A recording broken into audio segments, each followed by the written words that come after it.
It is, as I said, I had to announce passing away of veteran actress Cynthia Shange. She died at the age of 76 at a hospital in KZN. Shange was a pioneer figure in South African entertainment industry, best known for being the first black Miss South Africa and her iconic roles in TV shows as Udeliwe, Shaka Zulu, and Mubango. In 2024, she received the Lifetime Achievement Award at the Simon Mabunu Sabela KZN Film and Television Awards, recognizing her outstanding contribution to the industry.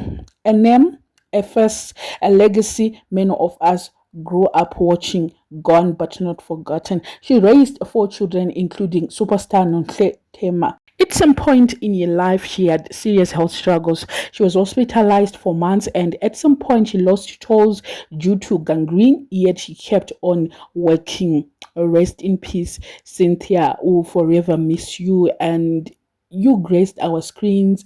You made life easier for us, especially during the Muango days. She used to be very soft, but she could act. A lot of people were like, Tandasa's mom, she's very soft, but that part was very good in that she was very good.